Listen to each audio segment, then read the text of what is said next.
Okay, hit it.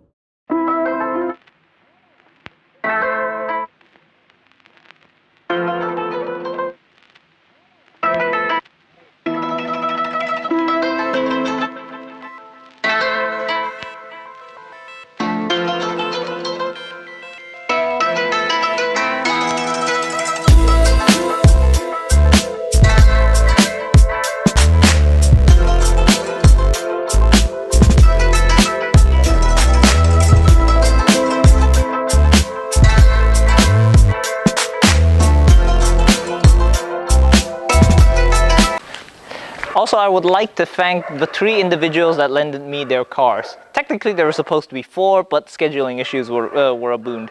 Actually, there's 4 people. First of all is Mr. Kang of Fortune Auto Services. The second one would be Mr. Aaron of Aaron Works. The third one would be Mr. Alvin, aka Borneo Land Cruiser Group's chief. And of course, Mr. Andy.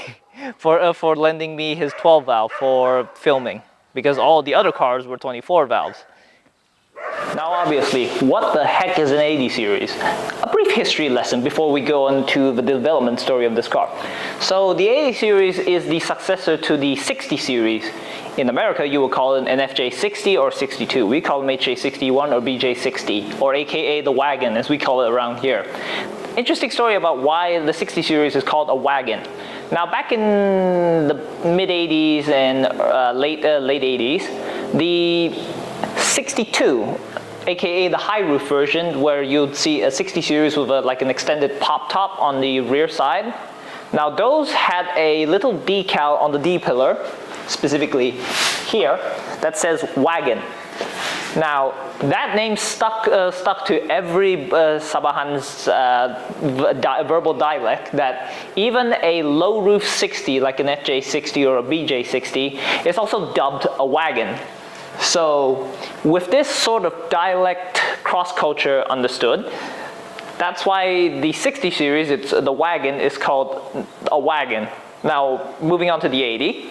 Now back in the 80s, the 1980s and the 90s, crossing into the 90s, Toyota had to make a replacement for the 60 series. Now the 60 series was quite popular back in rural Australia, as well as in the outback and in parts of Africa as well, and parts of America.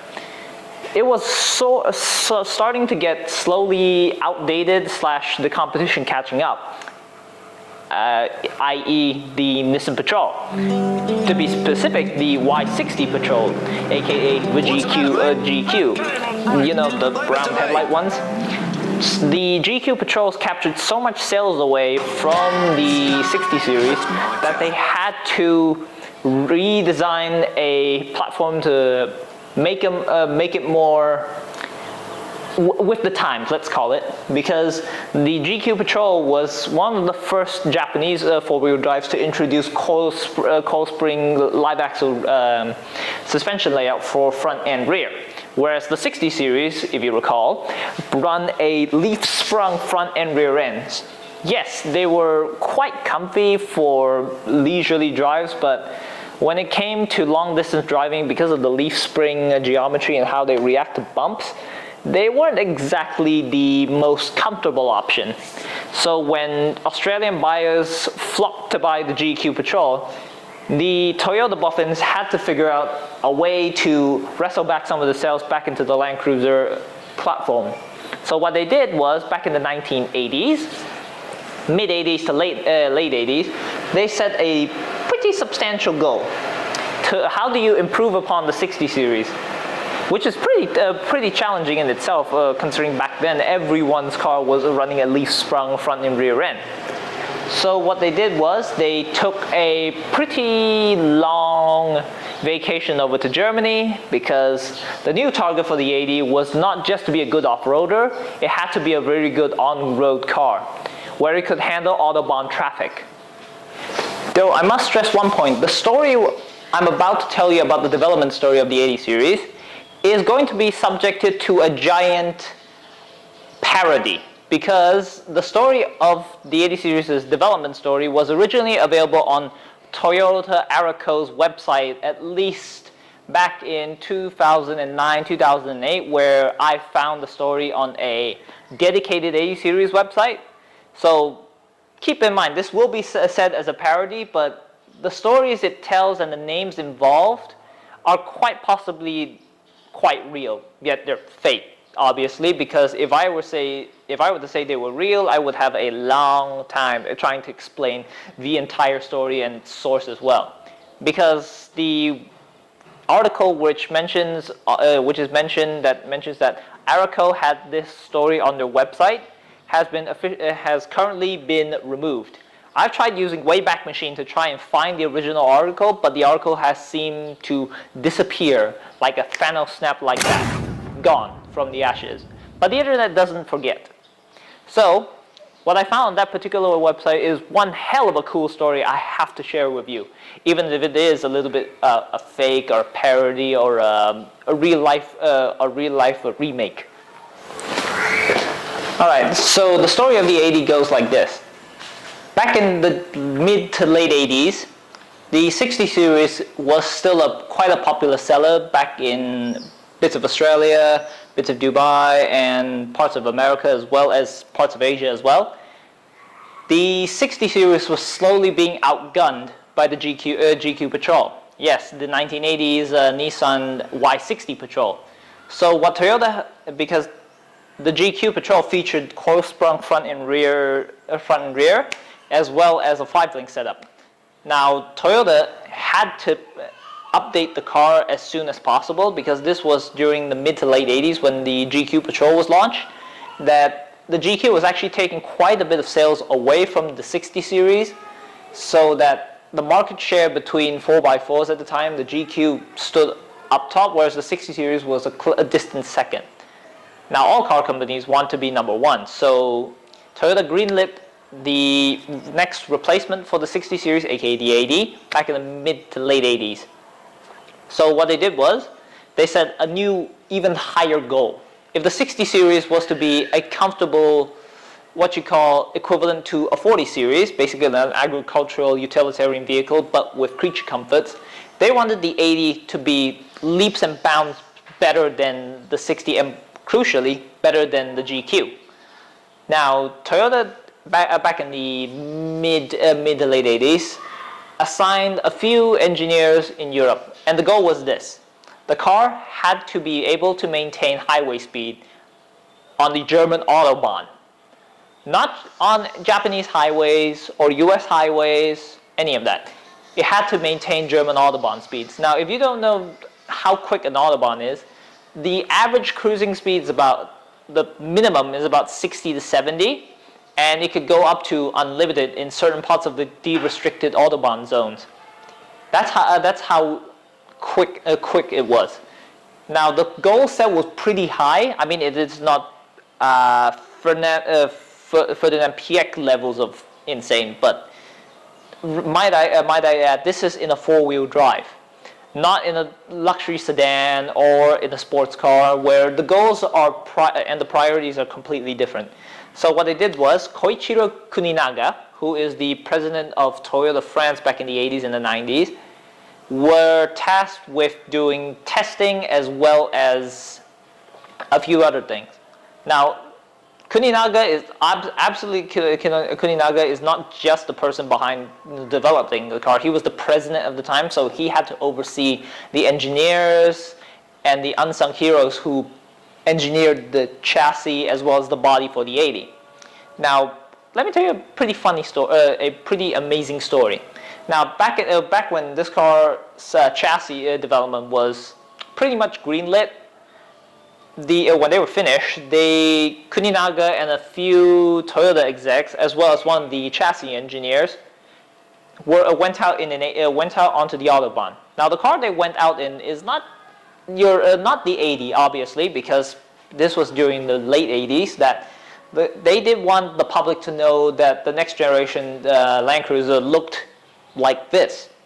So what they did was they plopped, because this car is a body-on-frame construction vehicle, they plopped a 60 series shell on top of the 80. I'm assuming probably like a VX, a high roof, or probably a low roof, a square headlight model. And they plopped it on and they test drove it on the Autobahn. What were they doing on the Autobahn? Obviously, trying to do Mercedes and Porsche hunting in a four-wheel drive. So that was pretty insane. So one of the recollections the engineers had was that when a Mercedes overtook them on the Autobahn at about triple-digit speeds, they went for it. And I went for it. I mean, they went for it in a car this big with the aerodynamic properties of a brick house. They managed to maintain speed with the Mercedes-Benz until the Mercedes went to the left lane. Now, going to the left lane on the Autobahn entails that the car has said, "Nine, it is enough." It means that the 80 succeeded. And it was at this moment Kuninaga said, "Job done." He didn't actually say job done, it was another quote, but at this point, job done felt like the correct term. Just like that, the 80 passed with flying colors in the chassis development. Alright, so I will split the interior and exterior and interior engineers first. So Koichiro Kondo and Takeo Suzuki, Mr. Takeo, were in charge of the interior. Now, the 80 series interior had to be better than a 60 series one because the goals and priorities had been shifted from merely a luxury version of a utilitarian workhorse like the 60 series was into a full-on luxury SUV.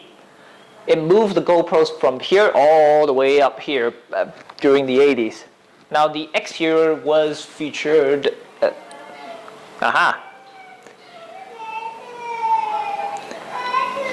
So the interior and the exterior is done by Koji Suzuki and Kitano Kizo.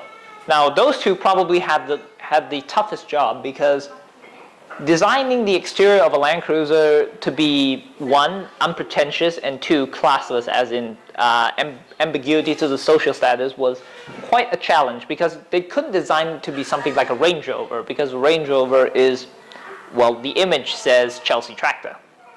This isn't a Chelsea tractor by all means. This had to work from luxury car to utilitarian truck. So what did they do? They designed this beautiful silhouette with a muscular haunch line here to make it appear as big and as wide than it actually is, with this contouring top, which made it very, very stylistic. And if you look to the back,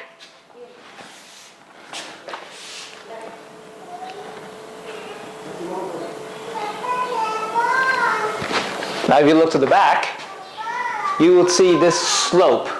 And this slope is why people call these Ninja Turtles instead of, let's say, the wagon or the 60 series. Because of this slope and the pop culture reference back in the 80s, where Ninja Turtles was quite a big cartoon show back then, that this shape and how this was styled has made it into a pop culture icon here. Now, obviously in Japan they don't call it a Ninja Turtle. They just call it Hachimaru. But I hope you enjoyed part 1. Here's part 2.